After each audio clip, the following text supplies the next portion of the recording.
Hi boys and girls, this is Mrs. Pett reading the next part of Kensuke's Kingdom. Chapter 9, The Night of the Turtles. There fell between us a long and aching silence. Kensuke never once reproached me for what I had done. He was not angry or sullen at me, but I knew I had hurt him to the soul.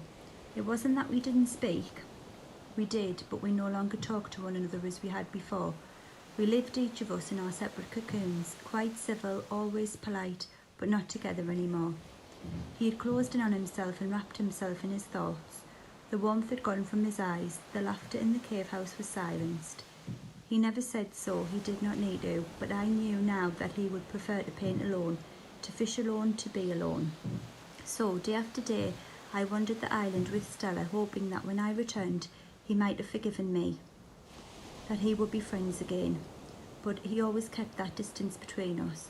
I grieved for my lost friendship. I remember I went often now to the other end of the island, to Watch Hill, and sat there, no longer looking out for ships, but rehearsing aloud my explanation. But no matter how much I rehearsed it, how I reasoned it, I could never convince even myself that what I had done was anything other than treachery. In the end, as it turned out, it was Kensuke who explained it to me. We had just gone to bed one night when Tomodachi came to the mouth of the cave and squatted there. She had done that once or twice lately. Stayed for just a few minutes, peered in at us and gone off again. Kensuke spoke up in the darkness. She lose Kakambo again, he said. She always lose her baby. Kakambo, very wicked baby. He run off a lot. He made Tomodachi very sad mother. He clapped his hands at her, shooing her away. Kakambo not here, Tomodachi not here, but Tomodachi stayed.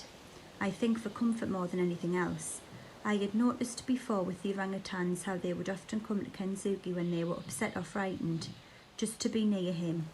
After a while, Tomodachi slunk off into the night and left us alone again, with the din of the forest and the silence between us.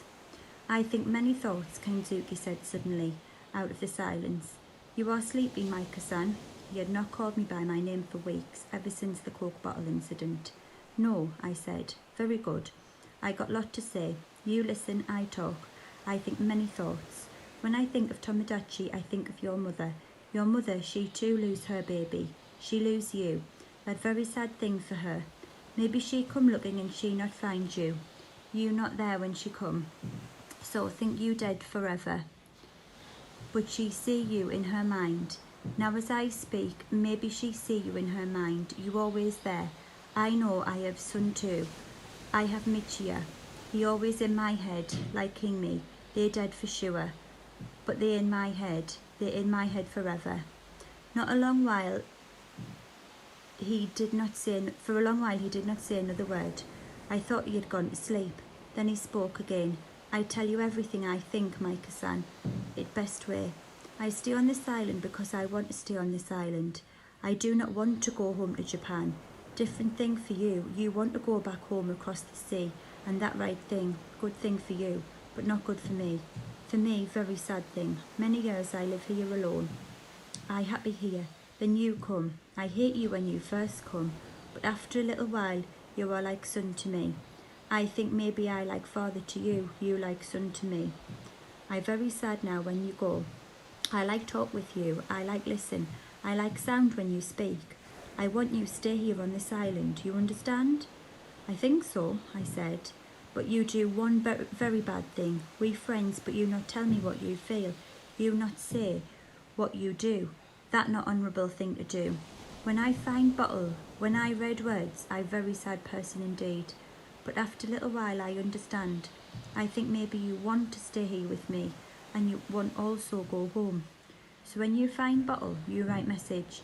You do not say what you do because you know it make me sad. I write yes? Yes, I said. You very young person, Maika-san. You paint good picture, very good picture. Like Hoka say, you have long life waiting for you. You cannot live whole life on this island with old man who die one day. So, thinking like this, I changed my mind.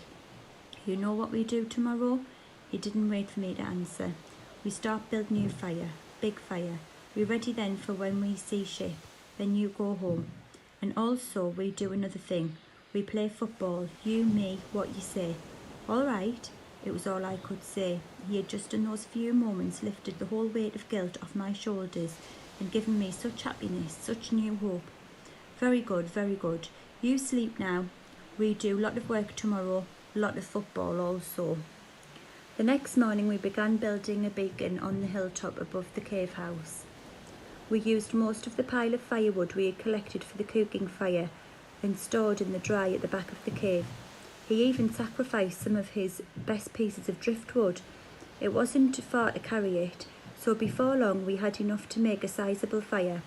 Kensuke said it would do for the moment, that we could find some more from the forest, more and more each day as we wanted. We soon have fires so big they see in Japan maybe, he laughed. We have lunch now, then sleep, then football, yes? Later that afternoon we set up sticks in the sand for a goal and took turns at shooting at each other.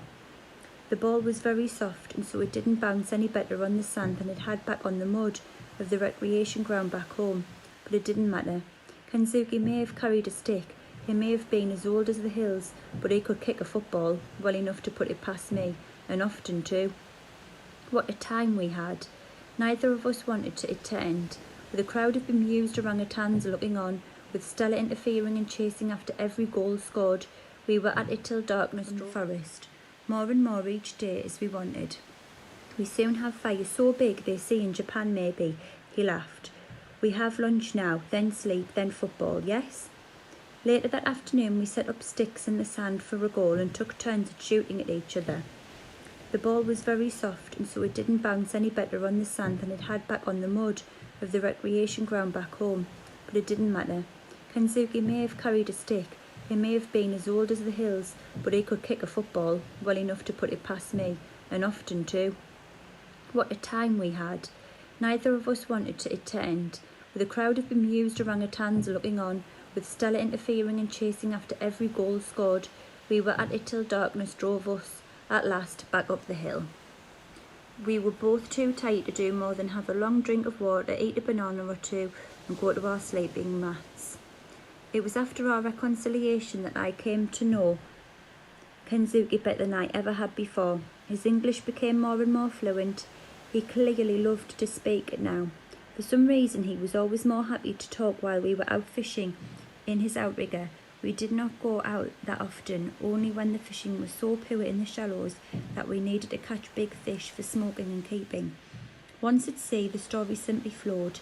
He talked a great deal of his childhood in Japan, of his twin sister and how the worst thing he'd ever done was to push her out of the tree in their garden, how she'd broken her arm, how when he painted that cherry tree it always reminded him of her. But she too had been in Nagasaki when the bomb fell. I remember he even told me the address of where he lived when he was studying in London, number 22 Clanricarde Gardens. I have never forgotten it. Once he had gone to watch Chelsea playing football and afterwards he'd sat astride a lion in Trafalgar Square and been ticked off by a policeman. Okay boys and girls, that's it for today. Come back tomorrow for the last part of chapter 9. Hi boys and girls, it's time for the second part of chapter 9 of Kensuke's Kingdom today.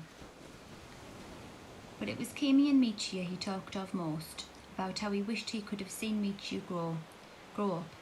Michiya, he said, would have been nearly 50 by now if the bomb hadn't fallen on Nagasaki, and Kimi would be exactly the same age as he was, 75. I rarely interrupted him, when he was like this, but once to comfort him I did say, bombs don't kill everyone, they could still be alive, you never know.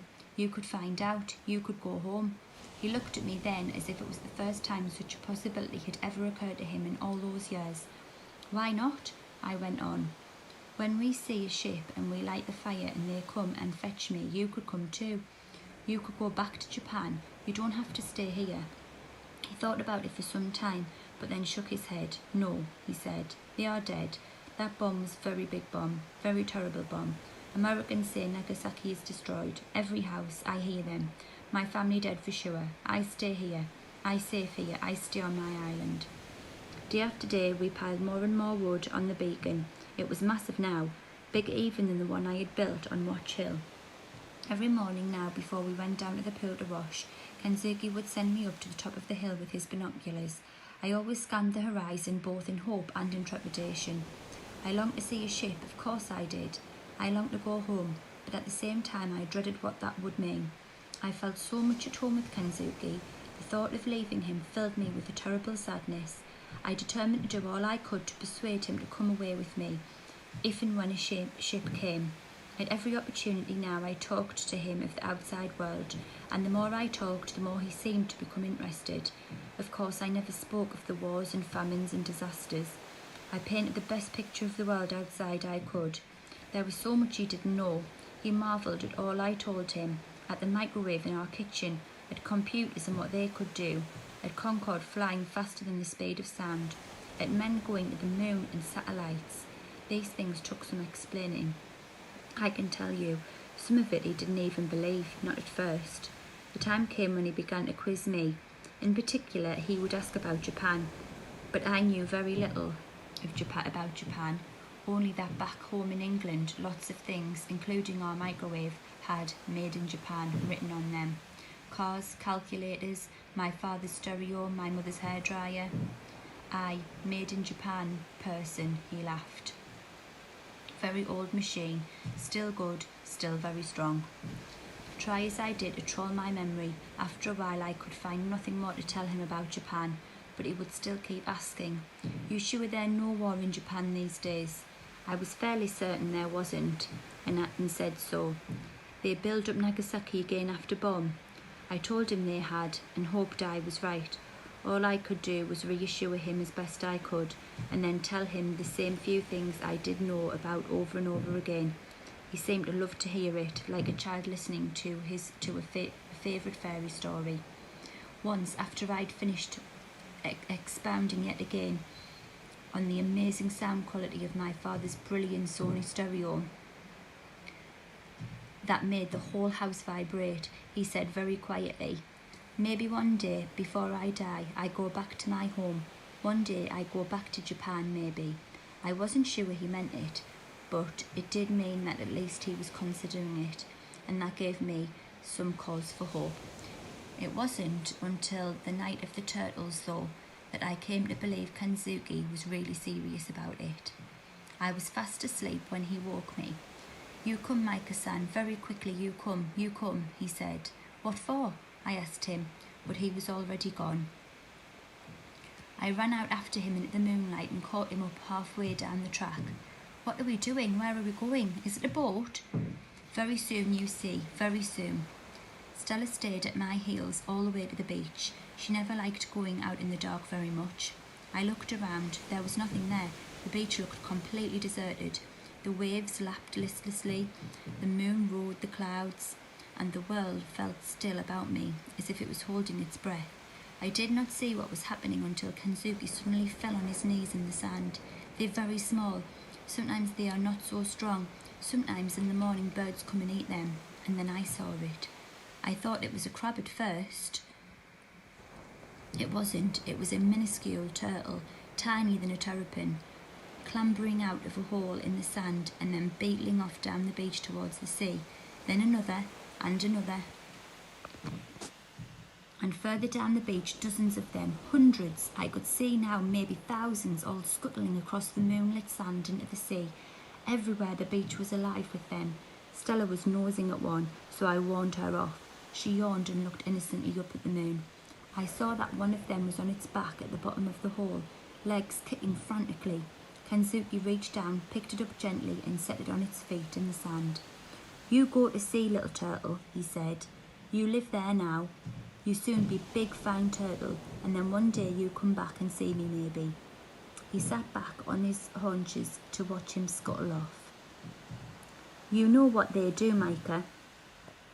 Mother turtles, they lay eggs in this place. Then one night time every year, always when moon is high, little turtles are born. Long way to go to sea, very many die. So always I stay, I help them. I chase birds away, so they not eat baby turtles. Many years from now, when turtles are big, they come back. Lay their eggs again. True story, Micah-san." All night long we kept our vigil over the mass birth. As the infant turtles made their run for it, we patrolled together, reaching in every hole we found to see if there were any left, stuck or stranded. He sat back on his haunches to watch him scuttle off. You know what they do, Micah. Mother turtles, they lay eggs in this place. Then one night time every year, always when moon is high, little turtles are born. Long way to go to sea, very many die. So always I stay, I help them. I chase birds away, so they not eat baby turtles. Many years from now, when turtles are big, they come back, lay their eggs again. True story, Micah-san. All night long we kept our vigil over the mass birth. As the infant turtles made their run for it, we patrolled together, reaching in every hole we found to see if there were any left. Stuck or stranded. We found several too weak to make the journey and carried them down into the sea ourselves. The sea seemed to revive them. Away they went, no swimming lessons needed. We turned dozens the right way up and shepherded them safely into the sea. When dawn came and the birds came down to scavenge, we were there to drive them off. Stella chased and barked after them, and we ran at them, shrieking, waving, hurling stones. We were not entirely successful, but most of the turtles made it down into the sea. But even here, they were still not entirely safe. In spite of all our desperate efforts, a few were plucked up out of the water by the birds and carried off. By noon it was all over. Kensuke was tired, and we stood ankle deep in the water, watching the very last of them swim away. He put his arm around my shoulder. They're very small turtles, Micah-san, but they are very brave. They're braver than me. They do not know what they find out there, what happened to them, but they go anyway. Very brave. Maybe they teach me good lesson. I make up my mind. When one day ship come and we light fire and they find us, then I go. Like turtles, I go. I go with you. I go home to Japan. Maybe I find Kimi. Maybe I find Michia. I find truth. I go with you, Micah-san. That's it for chapter 9, boys and girls. Come back next time for chapter 10.